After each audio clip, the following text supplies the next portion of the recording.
Kenalkan, nama saya Fadil. Pada kesempatan kali ini, saya akan mempresentasikan topik yang sangat penting dalam dunia keuangan, yaitu Return Asset atau ROA. Dalam presentasi ini, kita akan membahas pengertian ROA, cara perhitungannya, serta bagaimana ROA dapat membantu kita menilai efisiensi penggunaan aset perusahaan dalam menghasilkan keuntungan. Saya harap pembahasan ini dapat memberikan wawasan baru dan bermanfaat bagi kita semua dalam memahami pentingnya ROA sebagai indikator kinerja perusahaan. Mari kita mulai pembahasannya. Apa itu ROA? Pengertian ROA. ROA atau Return Asset adalah rasio yang mengukur efisiensi penggunaan aset perusahaan dalam menghasilkan laba. Tujuan ROA untuk perusahaan digunakan menciptakan keuntungan bagi pemegang saham. Rumus ROA laba bersih total aset kali 100%.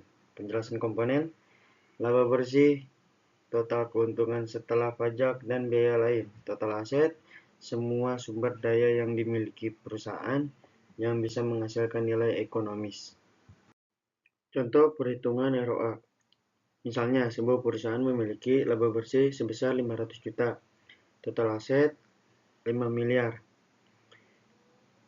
Perhitungannya, ROA 500 juta kali per 5 miliar kali 100% sama dengan 10%. Hasilnya perusahaan menghasilkan laba 10% dari total aset yang dimiliki. Banyak yang bertanya, mengapa pentingnya ROA? Efisiensi penggunaan aset. ROA akan mengukur seberapa efektif perusahaan memanfaatkan asetnya. Penilaian kerja ROA dapat digunakan untuk menilai kinerja manajemen dalam mengelola aset.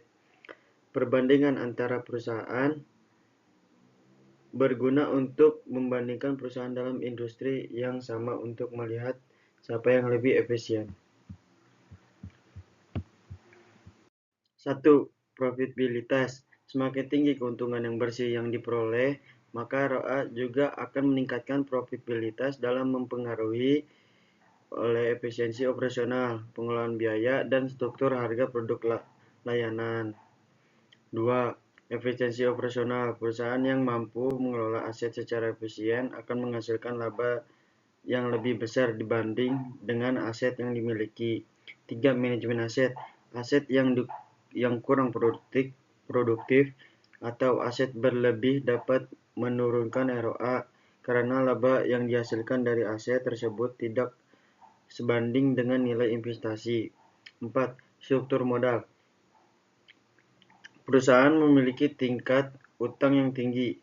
Biaya bunga akan mengurangi laba bersih, yang pada akhirnya dapat menurunkan ROA. Yang kelima, kondisi ekonomi dan pasar.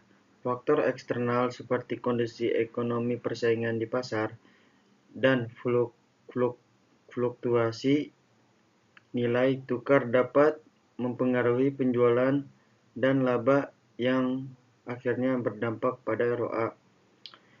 6. Pengelolaan piutang dan persediaan.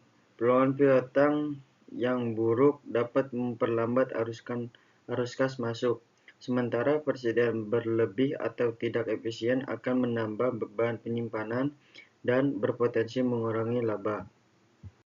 Sekian pembahasan ROA. Maaf jika ada kesalahan atau kekurangan. Terima kasih yang sudah mendengar.